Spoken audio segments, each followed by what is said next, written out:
Hello YouTube, and welcome to another general vlog video. Today is going to be a little bit of a different video. I hope I've got the camera set up straight. It kind of looks crooked to me, but I'm not sure.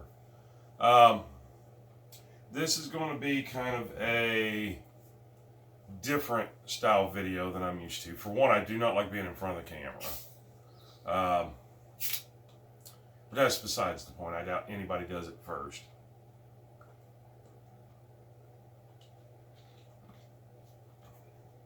Excuse me, extremely thirsty. So today we're going to talk about living on a budget, within the budget, comfortably for me, and being debt free. So let me give you a little bit of back history on myself. And we're not going to go way back. We're going to go back about a year and 6 months, 7 months, something like that ago. I went through a divorce. I started going through a divorce. I'm actually a year and a half later, a little over a year and a half later, still going through that same divorce. We're waiting on division of properties and everything now. So basically, the sheriff's department come to my house, and a little farther backlog of my life. I owned my house before I met my wife, my soon-to-be ex-wife. So I didn't think it could ever be touched. And I had two daughters that I had full custody of before her and I got married. They were like 5 and 6 years old when I married this woman. So that, just hold on to that thought here for just a second. So I come home, I had just started making YouTube videos. Now this is a year and a half ago, and I'm just now getting back into posting. And I was out making a magnet fishing video. It'll be here, here, here, here. I don't know how any of this works yet, so please bear with me. It probably won't be because I don't know how to do that. So just search my name, go back and check out some of my past videos. You'll have to do that to kind of follow with this story. Anyways, this is on a Friday. I come home and I found out through a cell phone deal. I was due for an upgrade on my cell phone. My wife and I had a cell phone plan together.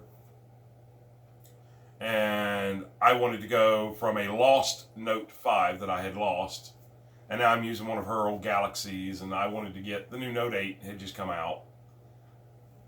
So, I told her, I said, well, go ahead and get it. And I gave her the money for the taxes for it and everything. And it come in my name, not our name together. And it had a completely different telephone number. So I kind of thought something was wrong. We had a perfect marriage, I thought, up until about the last 10 months. Maybe even less than that, maybe more like 6 months. And she started getting cold and distant. Which is fine. I had already contacted a divorce lawyer, a couple of different attorneys for this and that and whatnot. Wanted to make sure I could keep my house. There was no doubt in my mind I could keep my house. Custody of the 2 kids that we had together. There's 7 kids total. 3 was hers, 2 was mine, and we had 2 together. So anyways, I come home and boom, I'm set off by the chief of police off my property. Because she filed for divorce, and that's the way that it goes. She's the woman, she's got the kids, she filed first, so she got to keep everything. They set me off with absolutely 100% nothing off my property. My property that was mine way before her. 90% of the stuff that I had was way before her. We were married for 12 years. I don't want to really get into the whole divorce thing. I'm just trying to give you a backlog of where I was. So basically, I had a house that was paid for, but don't owe anybody for. 3 nice vehicles that were bought and paid for, no bank loans, no nothing. I got a couple hot rods. If you'll check out my past links, you'll see I've got a 32 Plymouth and a 29 Model A. They're both show cars. I built them both. And I basically had no bills other than my light bill, my gas bill, my phone bill, my cable bill, my insurance bill, trash bill, sewage bill, etc., etc., etc. I can't tell you right now what those bills were that averaged out per month. Um, I don't remember. So now we're going to fast forward to the day I got served papers. What do I do now? I don't even have a home. I don't have, and she also filed for temporary custody of my two daughters that were mine from a previous marriage. Don't know how she did that. I still can't figure it out. But she got temporary custody at one point of my daughters that weren't even hers. So she's filing for a divorce. So now she's nothing more than a glorified babysitter to these girls. But I still haven't got any answers on that. I'm a great father. No abuse, no anything of that nature. She had nothing to stand on. In the papers, it didn't state. It just said that she wanted, because of the divorce and the comfortability of the children, which are now they're 17 going on 18 and 18 going on 19. At the time, it was a year and a half ago. So do the math to figure out their age. These weren't little children. But, excuse me, they stated in court that it was better for the kids to stay at that home. And I'm like, no, they need to stay with their biological father, the one who raised them. But that's all besides the point. So let's get into the whole living in within a budget and debt-free. So I had been doing that. What do I do now? I'm going through a divorce. I have nothing. They did finally allow me to get the contents out of my closet, my end table beside my bed. That was it. That was all they gave me. That was all I had for a long time. Till several court cases in, that was all I had. So, around about looking around, what am I going to do? I've got to rent a place. I've got to do this. I've got to do that. I have a small business that is construction oriented, and she had all my tools. She even had my advertising. She had everything, my phone number for the business and everything. So what do? I'll get a job. Well, you know what she had? My social security card, my birth certificate, everything. I know I could have went and I didn't have a vehicle. So, 9 vehicles on the property, and I don't have a vehicle for my marital property. Figure that out. Well, once again, that's not what this is about. I'm not griping. I'm not complaining. I don't want your sympathy. I've lived through it. It doesn't make any sense. Nobody can explain it to me. And we'll leave it at that. So, I started looking around for places to rent. And what am I going to do? Rent is average of $600 to $900 a month. First and last month's rent, security deposit, pet deposit, which I didn't have any pets. She kept those too. And what am I going to do? So I basically started looking at places for rent, and they were either way more than I needed because it was just me at the time, or they were just so expensive. I knew I couldn't strap myself down like that. So my first line of defense on that was I started looking for mobile homes. Now, I work on a lot of mobile homes around here because we are a a resort community. So a lot of people don't live up here. So a lot of the people that do come up here just have mobile homes that are like weekend places. And mobile homes are, of course, cheaper than houses. So, by thinking of all this, I wasn't thinking, and I typed in on Facebook, YouTube, looking for, I'm also trying to work my TV up here because I'm getting ready to tell you some more information. I typed in trailer, and I come up with nothing except for what you would think for trailer. Excuse me, I'm fighting a cold.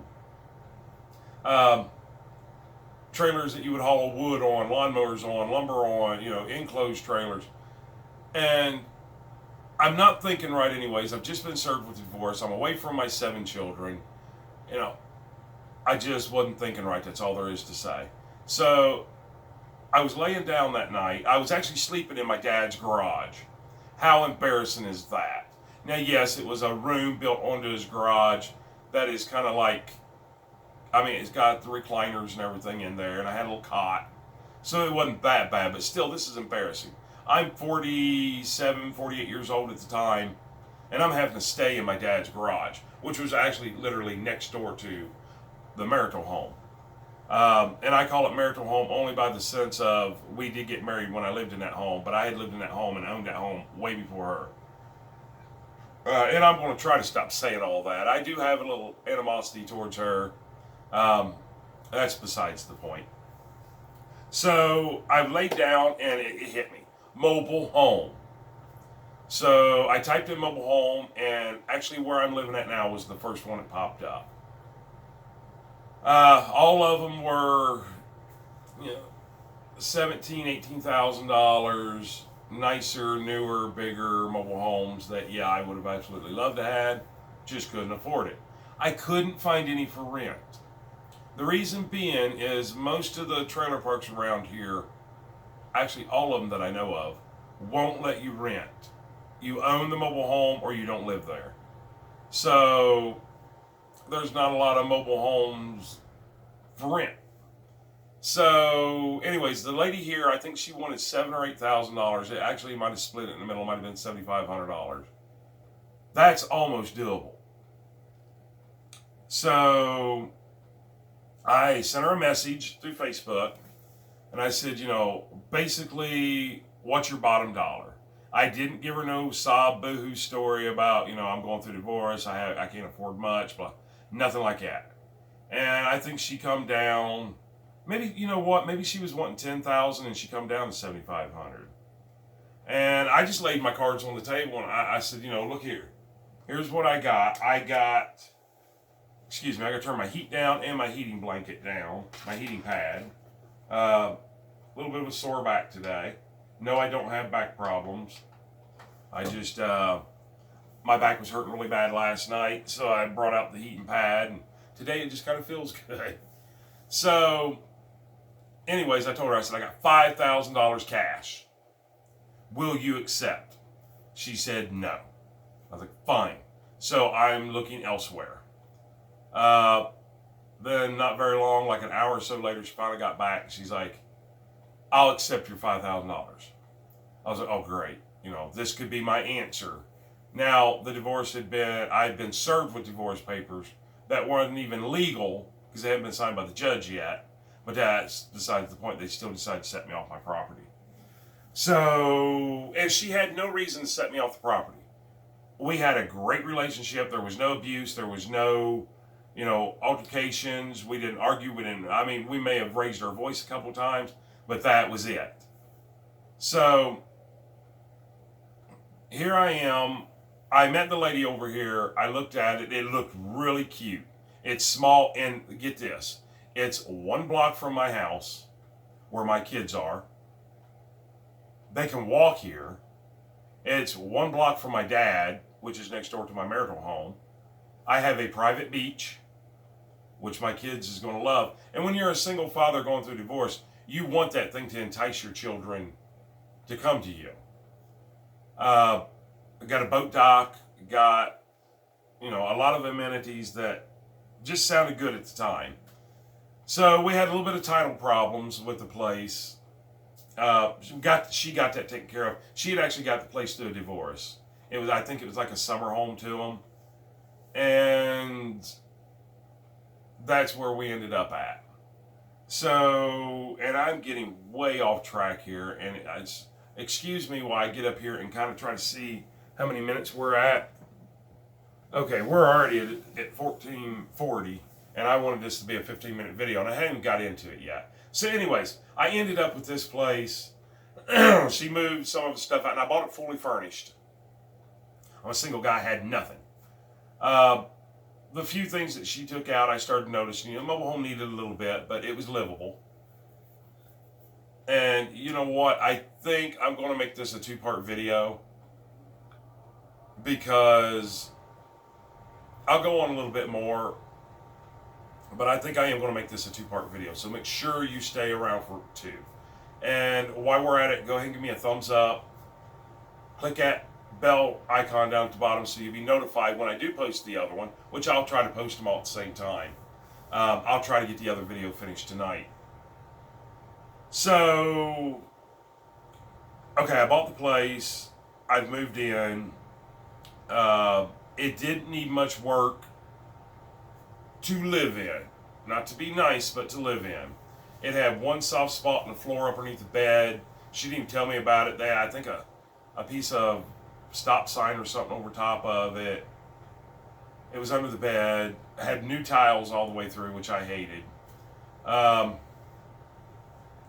So I basically cut a piece out, repaired it, replaced it, put a new tile, which she left new tile and extra paint. And you still today can't tell it. I'm in the middle of remodeling. I've got a bathroom and a bedroom to do. Go check out my videos. I keep pointing up here because everybody else does. I don't know how to do that. So search general vlog videos and look at my other videos and you'll see my restoration of the trailer. Anyways, I won't even touch that floor anymore. It's perfect. I did a good job on it. So that set me down to I have lot rent, which I hate. I paid cash for this place. If it was a regular house, I would have no other payments other than property taxes. So it's $285 a month lot rent, but that gives me, I'm on the water, I'm on the lake, I have a private beach, I have boat storage, that includes trash, we have a dumpster, that includes my water, my sewage, it includes a lot. So if you stop and figure out what water would cost me at a house, what sewage would cost me at a house, what trash cost would be to have my trash picked up weekly, let alone being on the waterfront, you couldn't buy that, that's too expensive. And what property taxes would be a year, I actually live cheaper here, which is now we're going to get into the how did I become debt free. Now, basically I bought the place. I still have to pay lot rent. All total, my bills are roughly $500 a month. That includes my lot rent, my cell phone, my electric, my gas, and my internet bill, which is $14.99 a month. And we'll get into that. That's another part of living debt-free. Which really those are bills that in debt, acquired debt, incurred debt, whatever they call it. So anyways, I'm right in between $500 and $600 a month out the door, nothing else. Now, I am going to have to pick up auto insurance on that after the divorce and I get vehicles. So I'll probably be more close to $600 a month. But I have no debt. I'm living within my means. But I am happy. And this isn't for the people that are making $50,000, $60,000, $70,000 a year. This is for the people that are making minimum amount of money, minimum wage.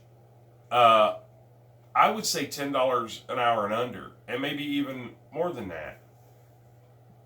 Just some tips and tricks. What I did, and this is what I turned the TV on for, and I'm now going to go up here and look. Okay. And I don't see it, of course. Wow.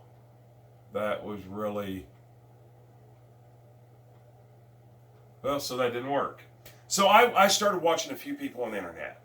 One was Lissa and Jesse, and they are pure living for life. I'm just intrigued by the way they're building their home and kind of how they're trying to live off grid. They were trying to live off grid, and they succeeded. And then they seen how hard it was, how much time consuming and work it was, and where it was basically cheaper for them to be on grid than off grid. And now they can leave their home. Anyways, I love, love, love these people. So I kind of started watching them and getting some hints, and and they kind of showed me that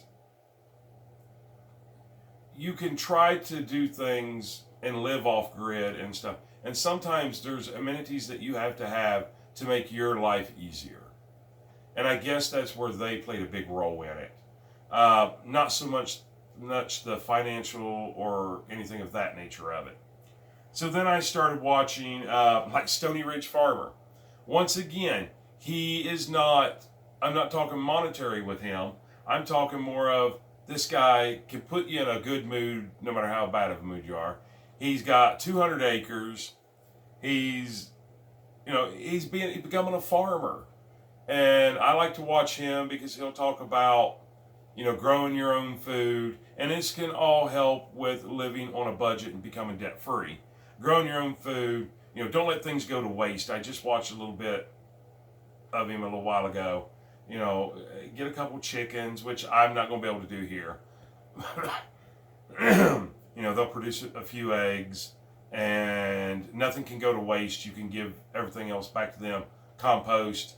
I just he has a way of life that he wants to live. And he is trying to do this, and his beautiful wife and him together, but he wants to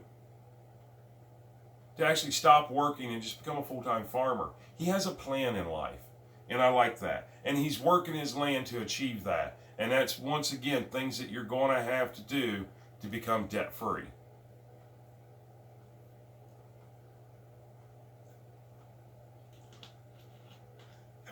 There are a few others. I think they're called Out in the Country. Their names are not coming to me right now. They are minimalist, I guess. Minimalistics. I'm not sure how you would call that. But they don't have cell phones. And I've followed through them on 3 different properties that they've owned. And that's what they're achieving, their goal of living debt free. And I think they finally made it. I think that's the last video I watched, that they got rid of this big burden of a debt that was over top of them. And I mean, I feel for them because I've been through that, and I can imagine how they feel right now. It's like, finally, we're no longer having to slave for somebody else and be miserable day by day, week by week, and live paycheck to paycheck. Now they are more free to do what they want to be able to do to make their money, because they don't have this big debt over them. So, and there's others, I'm even watching tiny houses because it's giving me some ideas, because I live in a very small place. 4 bedrooms, but it's kind of small. I watch, and basically what I'm trying to get at, I am going to ramble and ramble and ramble. It is 1:30 in the morning. I probably shouldn't even be making this video. But I just kind of felt like I wanted to heart talk to you guys about, you can do this. I swear to God, you can do it. I mean, and I'll start giving some hints and tips. But basically what I did is I watched all these people. None of these individuals that I watched or groups that I watched could help me by me looking at them and following them word for word and exactly what they do. They just, Arms Family, Homestead, I think it's called. He's got a great job. I like watching him because he's basically raising his family to, put up with animals and stuff and live on a farm. And the problems of their creek flooding and stuff of that nature. But I took all of this, all of it, all these people as a whole. And I took from Jesse and Alyssa, I'm going to try this that they do. And from Stony Ridge Farmer, Josh and Miss Stony Ridge, took 1 or 2 things from them and thought, okay, I want to follow this. And, the other couple Out in the Country, I took quite a bit from them. And actually, I found them because they were remodeling a trailer at the time. And that's what I was doing. That's how I found them. So I took them all as a whole, and I picked and plucked different aspects from each and every one. And there's a whole lot more. And someday I'll give thanks to all of them. But you pick and pluck certain things from each person, and that made my whole. That brought me to where, okay, this is what I'm going to do. And then I added the biggest tool you can use to get out of debt, or at least to live within a budget, is common sense. That's the best thing that you can use. And I know everybody says, this new generation lacks common sense, and no, they don't. We just need to teach them how to use it. And how can we teach them how to use common sense? Start using it ourselves. So that's a big lesson. So now I've got my little stirred stew pot, and I've got all my ingredients that I picked and plucked from all these other people, plus my common sense and my wants and needs. And I put it all together, and I'm debt free. I have bills. I keep them down to a minimum. And we'll get into how there's different ways, I want to live comfortable. So I've got my little heater on. Actually, it's off now. No, it wasn't. Okay. And, I do consume electric sometimes a little. I don't want to live cold. I don't want to live hot. So I have air. I have heat. But I can show you things to do to keep those bills down. My average bill is right now probably about $55 a month per utility, and that's electric and gas. So you're talking $110 a month, plus my $285 a month lot rent. That's the majority that's everything that I need to live. Everything else is a plus. My cell phone, my internet, those are all pluses. I don't have to have those. I only added those because I could afford them. And we'll also talk more on the internet and cable and all that. And I'll give you some great ideas, at least for my area. And let me tell you where I'm at. I'm in mid-Ohio. I think I'm called Midwest Ohio, but I know I'm mid-Ohio. So we get our cold winters, we get our warm summers, our hot summers. And I live on the lake. So a frozen lake right there, wind blowing from the west like it always does. It's like an air conditioner. So I can give you some tips and hints and stuff on how to keep your bills down. And a lot of it is there's no cost involved. So we're going to get into that on the next video. I guess this video is going to be my background on how to get debt free and how I started to formulate my whole formula to become debt free. And thanks to all these people, now I have a stew pot of my own ideas and their ideas, and it is a formula that works. So I'm going to say goodbye. I know I've already said it before, but click that like button, give me a thumbs up, click that bell icon so you'll be notified when I post this next video and any other video. And we're going to really work on this, and I'm going to try to help you as much as I possibly can. Anyways, until then, this is General Vlog Video, and we'll see you on the next video. Now you got to watch me get up and go turn I'm my own cameraman, by the way, in case you didn't know. Thank you.